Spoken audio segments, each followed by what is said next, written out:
Welcome into the Bucknuts Morning 5, Bucknutters. I am Dave Biddle, joined by Dan Rubin. No surprise here, Dan, but recruiting is heating up and then some. Mike Gesicki is back on Ohio State's radar. You know, I'll just put it out there. I tend to think he's going to stay with Penn State, but Tim Hinton saw Mike Gesicki play basketball last night, and there's a few factors at play here, as Bill Kurlick's pointed out. Vanderbilt did not use the tight end very much with James Franklin. Obviously, Bill O'Brien's gone. That's who Gesicki committed to. Penn State has a lot of good young tight ends on the roster. There is the Larry Johnson effect. I know he doesn't coach tight ends, but, you know, let's not be naive and pretend that wouldn't have anything to do with Gesicki's decision. And I think the J.T. Barrett effect. I think Ohio State can sell Gesicki on the fact that, hey, our quarterback in waiting is going to be a guy that's going to look for the tight end. Maybe our guy right now doesn't. And one more thing, lack of young tight ends at Ohio State, sans Marcus Baugh. You know, but I still think, all that being said, I think Gesicki will stay with Penn State. Your thoughts?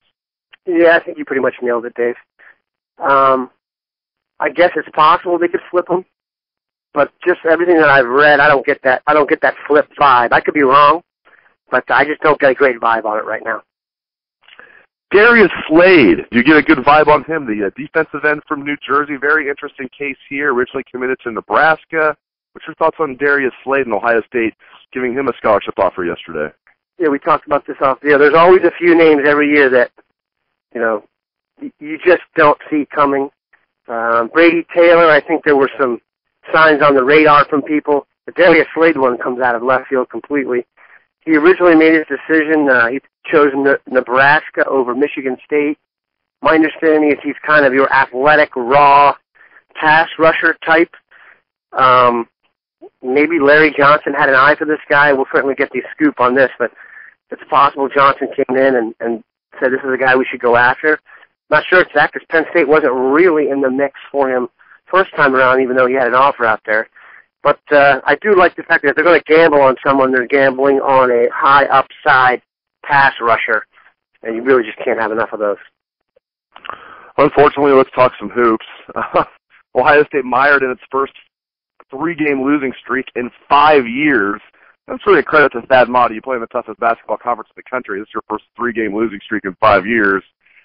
Yet they have a 3-game losing streak, and it's no fun right now.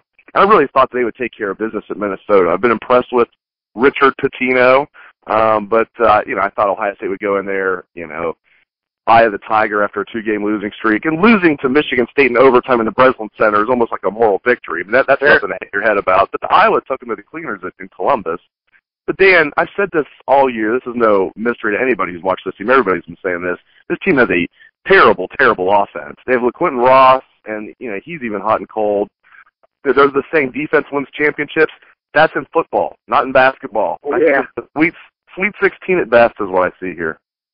Yeah, I was just on the front row about a minute before you called me in a thread started by Leo Louderback that I agree with him completely on. They can't shoot. They play 2 point guards who are pass-first, pass-only guys who never even look at the basket. There was a stretch of the game last night where they were, like, passing the ball around the perimeter, and it's like, what? There's no point to this. It's just every guy passing it. It's like whoever ends up with the ball with 3 seconds left, you're going to have to shoot.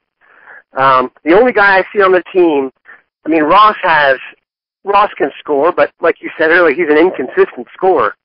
I don't get the vibe that that's ever going to change. That seems to me kind of a little bit of his personality, which is okay. The only guy on the team I see that can carry the load long-term would be Mark Loving, and he's still very raw. So they either have to play Loving extensive minutes and go through the growing pains hoping he can be a go-to scorer type down the stretch, or like you said, I do think they're working with about a Sweet 16 ceiling. Our daily shameless plug here, if you're not a Bucknuts subscriber, I mean, come on. Get with the program, 7-day free trial for the biggest site on the Internet for Buckeye coverage, and you want to be a Bucknuts member. Get on our site, 7-day free trial. For our subscribers, there's a ton of stuff we have going on. It's a Friday.